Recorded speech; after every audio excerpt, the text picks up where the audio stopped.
जय भवानी, जय माता जी। आज देखने वाले हैं हम राजपूताना राइफल्स की वीडियो CFTV की। कैसी है वीडियो राजपूताना राइफल की, देखते हैं, चलो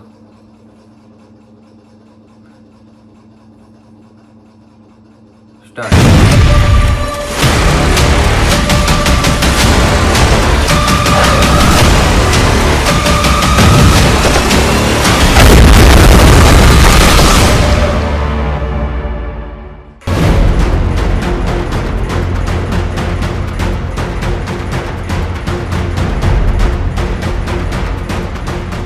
250 साल पुराना इतिहास और 250 साल में इस रेजिमेंट ने दुनिया भर में बलिदान दिया, खून बहाया और दुश्मन को पस्त किया। लेकिन दोस्तों, इस सब के पीछे होता है डिसिप्लिन, फौज का फौलादी डिसिप्लिन। और 250 साल में इस डिसिप्लिन में रत्ती भर भी कमी नहीं आई। डिसिप्लिन वैसा का वैसा ही रहा और डिसिप्लिन तैयार होता है ड्रिल स्क्वायर में। आप देख रहे हैं पीछे कैडेट्स खड़े हैं और कैडेट्स को मार्चिंग, ड्रिल, डिसिप्लिन सिखाने के लिए उस्ताद यहां पे हैं, DI drill instructors. Drill instructors कहा जाता है कि डिसिप्लिन की रीढ़ होते हैं। And this is the drill square is where military discipline is created. मेरे सामने 4 उस्ताद हैं, हम चारों से बात करेंगे और आपको बताएंगे उनकी कहानियां और आपको यह बताएंगे कि किस तरीके से एक कैडेट को एक सोल्जर में तब्दील किया जाता है। साहब, राम साहब। राम राम साहब। आप हैं नायक देवीलाल चौधरी? जी साहब। कहाँ के रहने वाले उस्ताद आप? मैं साहब राजस्थान के जोधपुर जिले का रहने वाला साहब। अच्छा, तो आपने कब ज्वाइन करी आर्मी? मैंने सर 2012 में ज्वाइन की थी आर्मी। अच्छा, और ड्रिल उस्ताद बनने का या ड्रिल इंस्ट्रक्टर बनने का जो सफर था वो कितना मुश्किल रहा? क्या क्या करना पड़ा आपको? सर, मैं जब भर्ती हुआ था तब मेरे को ना ड्रेस पहनना, चलना फिरना, बात करने का तरीका नहीं आता था। लेकिन जैसे ही मैं फौज में भर्ती हुआ, यहाँ पर हुआ, मेरे उस्तादों ने मुझे चलना फिरना, ड्रेस पहनना, किसी से सीनियर से बात करने का तरीका सीखा। उससे मुझे ये लगा कि मैं भी एक दिन ड्रिल इंस्ट्रक्टर बनूँ। उसके लिए मैंने यूनिट में 5 साल के बाद मैं ड्रिल कोर्स के लिए वॉलंटियर हुआ। उसके बाद सेंटर में आया, तब मेरे को ड्रिल उस्तादों ने बहुत ट्रेनिंग हार दी थी। उसके बाद जब मैं आर्मी में कोर्स करके आया, उसके बाद मैं ड्रिल इंस्ट्रक्टर बना। बहुत अच्छा लगा उस्ताद आपसे बात करके और बहुत बहुत धन्यवाद आपका। थैंक यू साहब।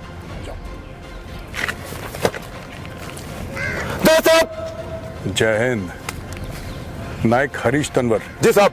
आप बताइए उस्ताद, आपका सफर कैसा रहा ड्रिल इंस्ट्रक्टर का और आपने क्यों सोचा कि आपको ड्रिल इंस्ट्रक्टर बनना है? क्या क्यों लगा आपको ऐसा? साहब, सबसे पहले जब मैंने ट्रेनिंग की थी, जब मैं एक कैडेट था ट्रेनिंग में, तो जो मेरा उस्ताद था ड्रिल इंस्ट्रक्टर, उसको देखकर मैंने हमेशा उसको आइडल माना और मैं भी ये चाहता था कि मैं भी ऐसा ही एक उस्ताद बनूंगा कभी।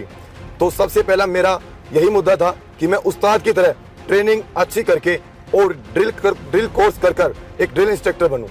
और यही मेरी सोच है कि आगे भी जो मेरे कैडेट्स हैं उनको भी आले दर्जे की ट्रेनिंग देकर एक अच्छा और डिसिप्लिन वाला सैनिक तैयार करूं।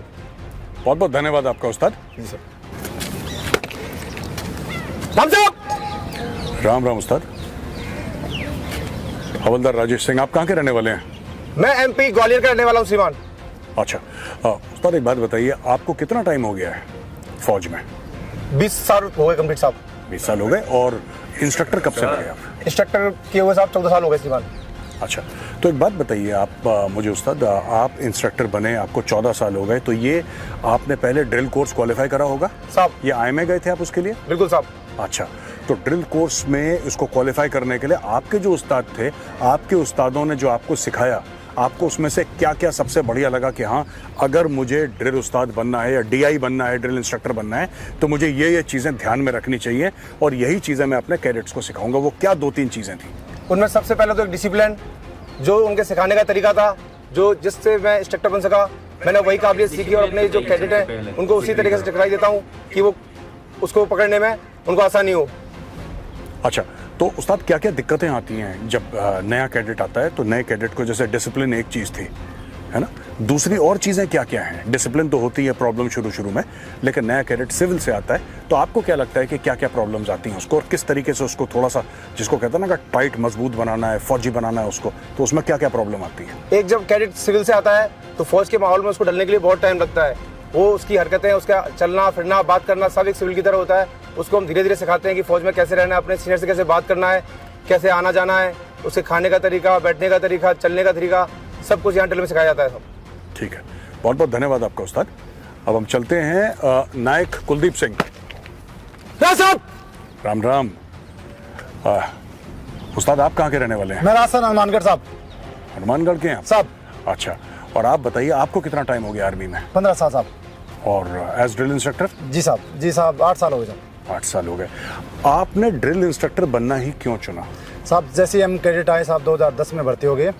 बाकी साहब बातचीत करने का तरीका एक हम इंडियन आर्मी को लेके नहीं साहब, एक ड्रिल इंस्ट्रक्टर का सिविल में अलग नज़र आता था। बातचीत करने का तरीका, ड्रेस पहनने का तरीका, और उनके जैसे खान पीन, मैच में देख लो साहब, एक डिसिप्लिन का अलग ही रहता साहब।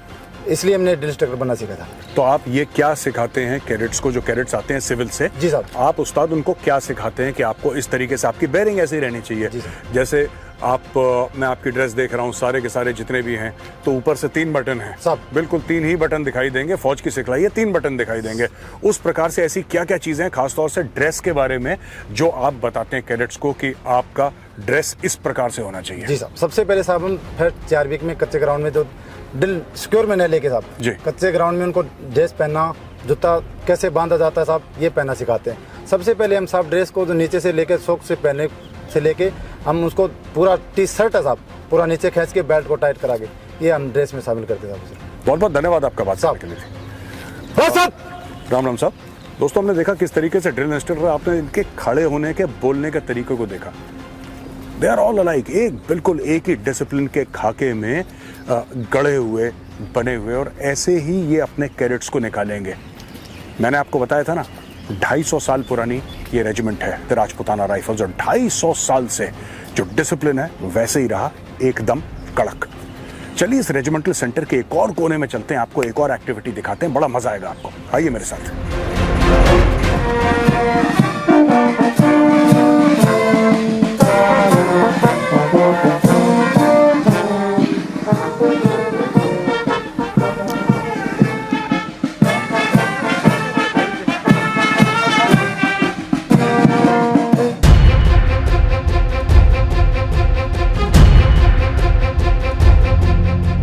नायब सूबेदार महेंद्र प्रताप, बैनेट फाइटिंग, किस प्रकार से क्लोज बैटल, गुत्थम गुत्था की लड़ाई, दुश्मन के मोर्चे पे जाके दुश्मन को बर्बाद करना, दुश्मन के मोर्चे पर कब्जा करना, जोश होश और सिधाई, किस प्रकार से हमारा कैडेट आपके सामने अभी इसी का नमूना देगा।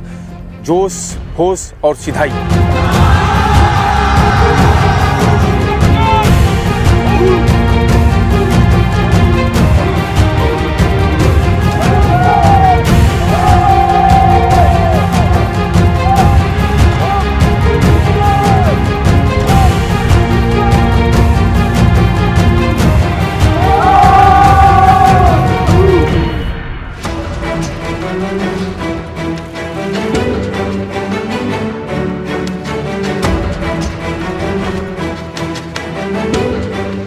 दोस्तों इस वक्त हम फायरिंग रेंज पे हैं, राजपुताना राइफल्स ट्रेनिंग सेंटर के फायरिंग रेंज में। ये ऊपर आप दीवार पे देख रहे हैं, ये गोलियों के निशान, दीज आर बुलेट मार्क्स यार, ये बुलेट मार्क्स हैं यहाँ पे।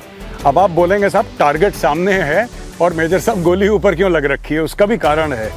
जब नए नए आते हैं ना सिविलियंस फौज में, और पहली बार जब रेंज में आते हैं दोस्तों, पहली बार, तो उन्होंने कभी हथियार नहीं चलाया होता, तो गोली उनकी दाएं बाएं जाती है, जैसे यहाँ पे लगती है। ऊपर भी आप देखिए, बटवॉल के बिल्कुल ऊपर गोली लग रखी है। All the bullet marks are there on top.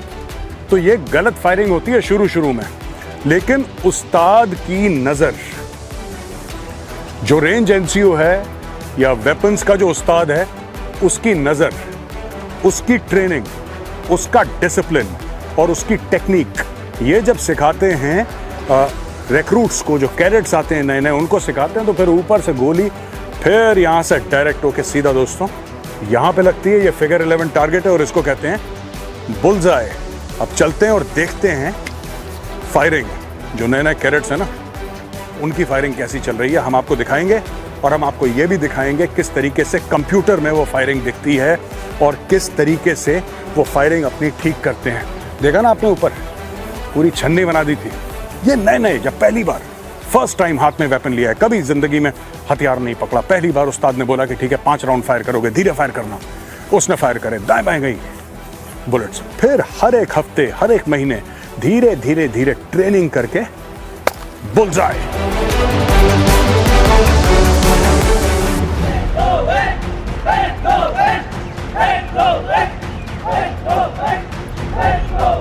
Instructor carry on, detail advance.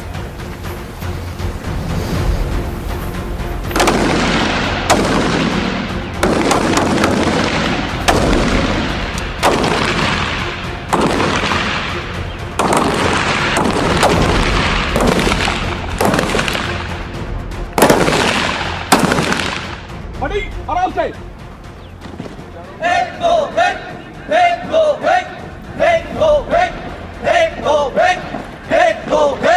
Fire number 1 जी साहब।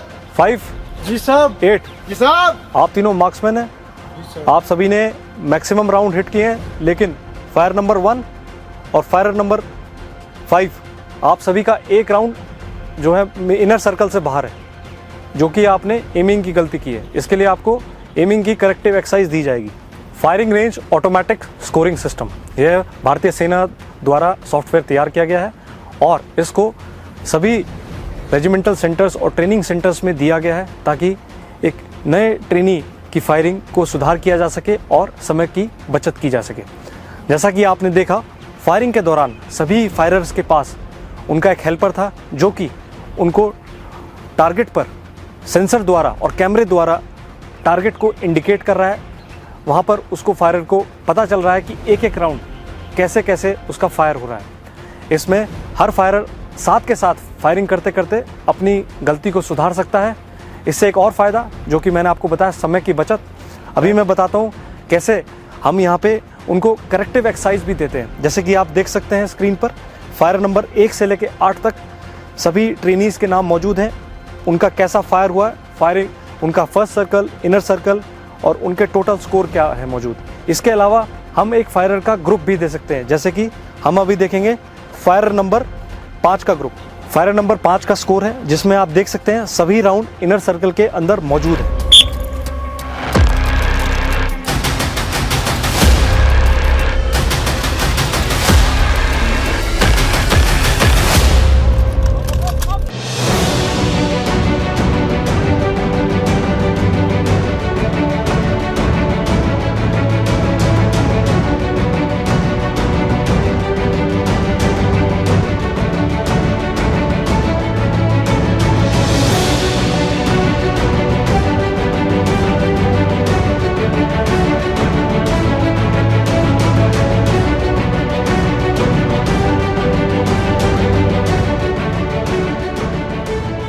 दोस्तों, इस वक्त मैं राजपुताना राइफल सेंटर के म्यूज़ियम में हूँ और ये म्यूज़ियम धरोहर है रेजिमेंटल हिस्ट्री की।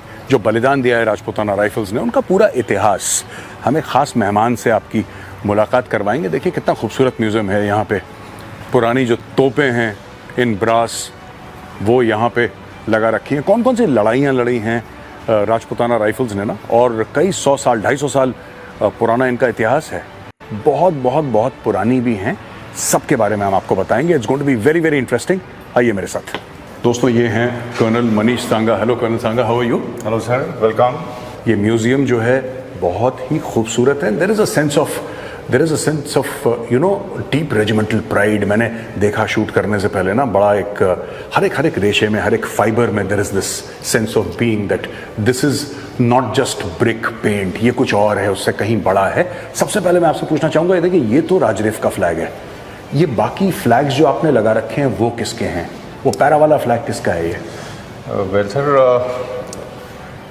जैसे जैसे हम लोग इवॉल्व हुए जी, मैं पहले आपको बताना चाहूँगा, हमारा जैसे आपने राइटली ब्रिंग आउट किया सर, ये आप 250 साल के इतिहास को पूरा संजोया हुआ है, वहाँ पे हम खड़े हुए हैं। बिल्कुल। और ओवर अ टाइम हम लोग इवॉल्व हुए और जैसे जैसे हम इवॉल्व हुए तो एक हमारी बटालियन जो कि ऑफ लेट रेज हुई, वो 23 पैरास करंटली जो जिसको कहते हैं उसमें कन्वर्ट हो गई। सो ये 23 पैरास का पैराशूट रेजिमेंट की बटालियन जो कि 23 राजरिफ है बेसिकली, इस वजह से उनका फ्लैग यहाँ पे लगा। 23 राजीव बनी 23 पैरा। एब्सोल्युटली, हाँ, जैसे हमारी 1 कुमाऊं बनी 3 para SF, something like that. बिल्कुल जी, ये गार्ड्स का है, 3 गार्ड्स। हाँ सर, ये again this is again a very unique thing, क्योंकि हम जैसे मैं आपको बता रहा था सर 1775 में रेज हुए थे एज 5 बॉम्बे नेटिव इन्फेंट्री, और उस टाइम जो हमारी पहली बटालियन बनी थी वो फर्स्ट राजरिफ जो थी, वो subsequently over a period of time post independence जब हमारी मैकेनाइज्ड फोर्सेस आनी शुरू हुई, गार्ड्स रेजिमेंट बननी शुरू हुई, तो हमारी जो फर्स्ट राजरिफ की बटालियन थी that was converted to 3 guards and it is currently there as 3 guards only. तो ये उनके कलर्स हैं। एंड वो मैक का है फ्लैग। हाँ sir, again in the sequence of conversion 18 mech जो हमारी 18 राजरिफ जब वो कन्वर्ट हुई मैकेनाइज्ड ओवरऑल इंडियन आर्मी की कन्वर्जन के दौरान, so it was converted to 11 mech, जिसको सौराष्ट्र भी कहते हैं। कर्नल साहब एक बात बताइए, ये जैसे कि जब यूनिट्स कन्वर्ट हो जाती हैं पैरा, गार्ड्स, मैक, पर रेजिमेंटल एफिलिएशन तो रेजिमेंटल एफिलिएशन है, वो तो कहीं नहीं जाता। रेजिमेंटल एफिलिएशन बिल्कुल रहता है sir, they are always part and parcel of us, दो ऑपरेशनल चीज़ों में एंड वैसे अगर आप कहें तो 3 गार्ड्स ऑफ कोर्स अपने को ब्रिगेड ऑफ गार्ड्स का पार्ट मानते हैं, 23 पैराज अपने को पैराशूट रेजिमेंट का पार्ट मानते हैं, पर उनकी जो मदर ऑर्गेनाइजेशन है वो हमेशा हम ही रहेंगे, और हमारा उस तरह से उनका एक वास्ता, एक रास्ता परमानेंट चलता है। इस कमरे में दोस्तों कर्नल सांगा ने पॉइंट आउट करा था, बताया था, ये बाकी स्टेट्स हैं, उत्तर प्रदेश, राजस्थान, गुजरात, हरियाणा, पंजाब, मध्य प्रदेश, ये आई थिंक वही स्टेट्स हैं कर्नल सांगा जहां से आपके ट्रूप्स ज्यादातर आते हैं। हमारे कैचमेंट एरियाज हैं, आपके कैचमेंट एरियाज हैं। लेकिन ये जो है, this is truly a historical wall. 17 Rajputana rifles Sawai Man, ये क्या कहानी है?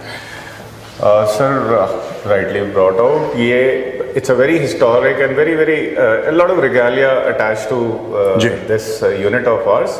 पहले तो इनको सवाई मान बोलते हैं, हम इस यूनिट को हम इन हमारे लिंगों में सवाई मान बोलते हैं, क्योंकि ये राजा सवाई मान सिंह द्वितीय की जो उनकी स्टेट फोर्सेस की 2 यूनिट्स होती थी, उनको अमालगमेट करके बनाया गया था उनको। तो आज भी वो ये टाइटल सवाई मान कैरी करते हैं, उनका एफिलिएशन जयपुर के राजघराने के साथ आज भी है, एंड वो अपना पूरा एक जैसे कहिए इतिहास, एक तरह का अपना एक ट्रेडिशन, उसको उससे रिलेट करते हैं सर जी।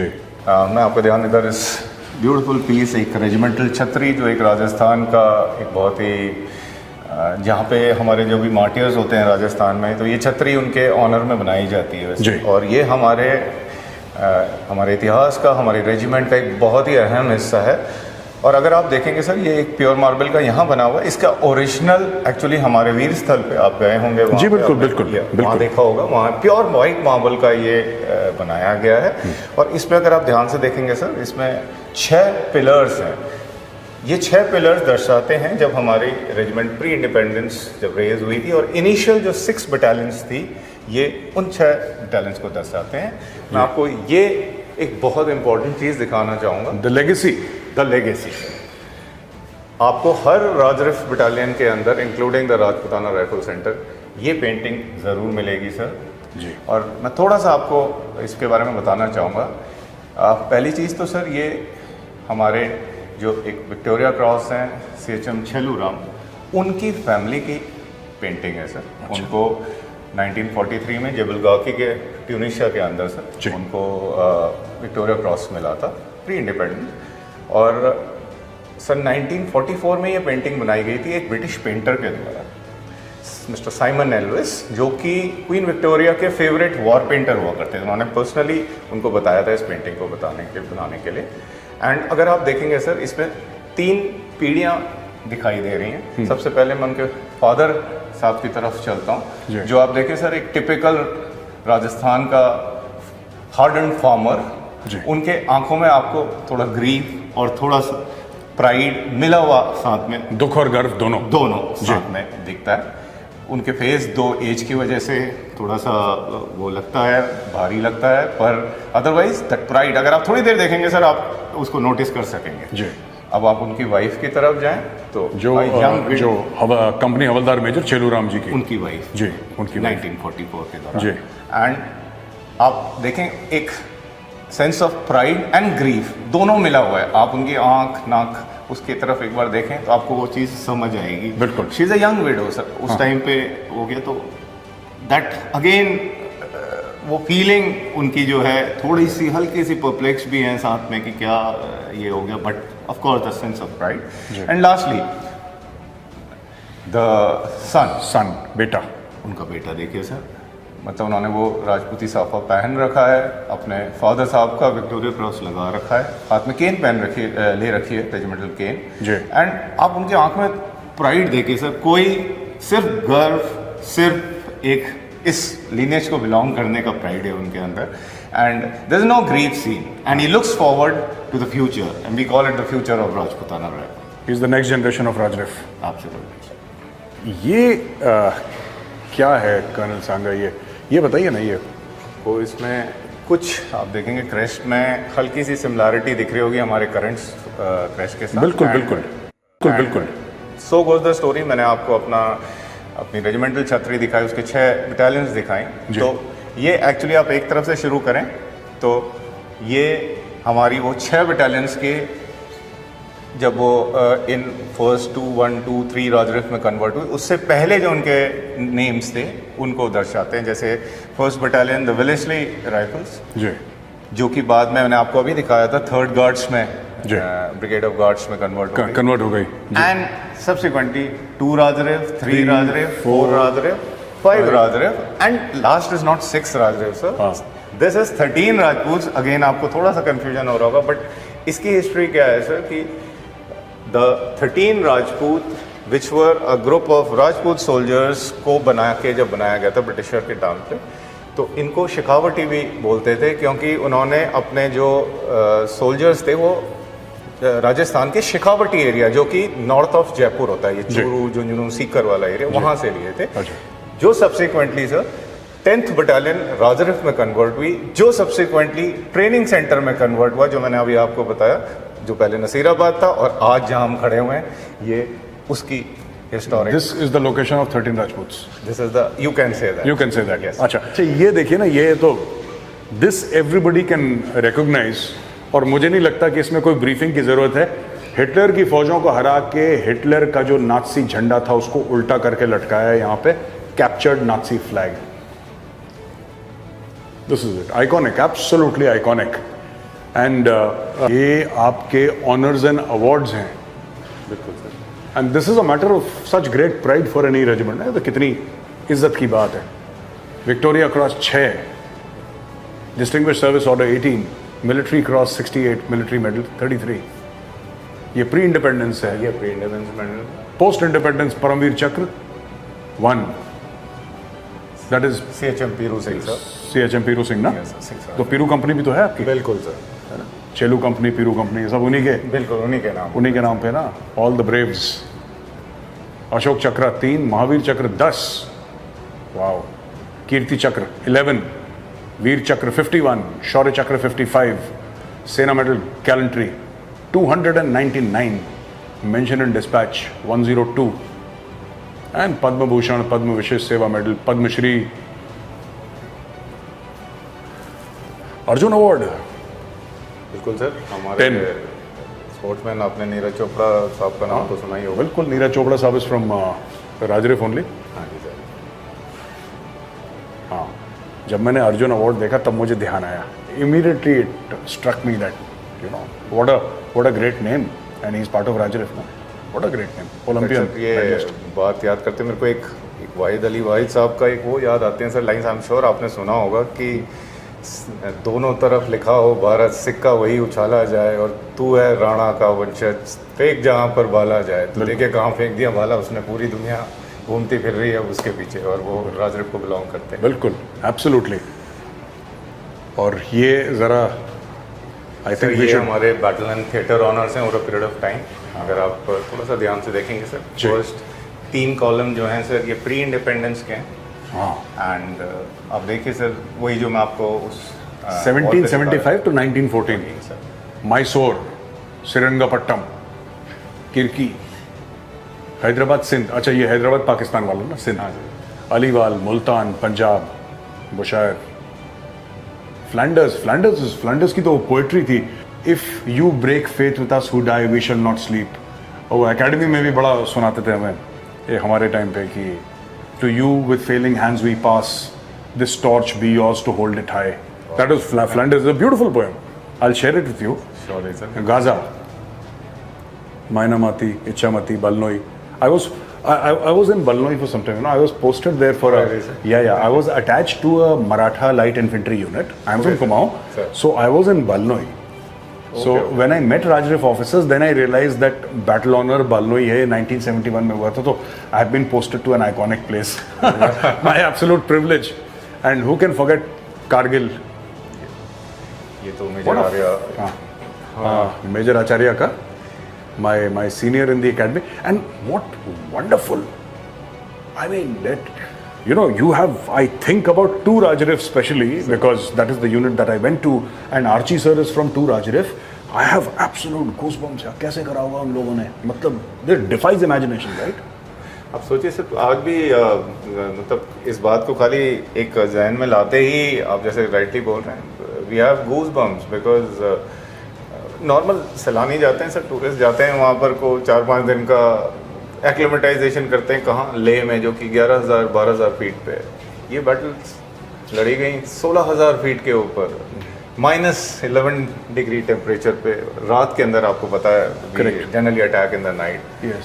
एंड तोलोलिंग, पूरे आई थिंक भारतवर्ष को पता होगा ये कि जो कारगिल बैटल थी उसका टर्निंग पॉइंट ही तोलोलिंग था। उससे Correct. पहले 3 अटैक उस पर फेल हो चुके थे जब 2 राजरिफ को बुलाया गया था करने के लिए। एंड सब्सिक्वेंटली हमने ये ब्लैक रॉक कॉम्प्लेक्स, 3 पिम्पल, उसको भी कैप्चर किया। That is Captain Kangaroos ना, Black. Absolutely, sir. Absolutely. And in total, in that complete operation, we won 4 Mahavir Chakra, 7 Veer Chakra, 10 Sena medals, and it turned the Tide of the battle. tide of the battle. Tiger Hunters of Jaffna, हाँ?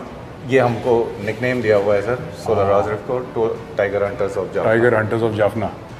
ये कब का है? Captured rank badges, Pakistani फौज का है ये तो। This is Pakistan army. Yes, sir. Karakoram, and there is more Pakistani stuff there and some Japanese stuff also ना। Yes, sir. This is Japanese MMG, ये सेकंड वर्ल्ड वॉर की होगी ये तो। ये samurai sword sir, typical of हाँ जापान। हाँ, samurai swords भी कैप्चर कर रखे हैं। कटानास। Katanas, yes, the katanas have been captured, and those are, देखिए ये weapons हैं, and Chinese rocket launcher, captured Chinese rifles. So thank you very much, Colonel Sanga. Pleasure. And you know, it's indeed an honor and privilege for me.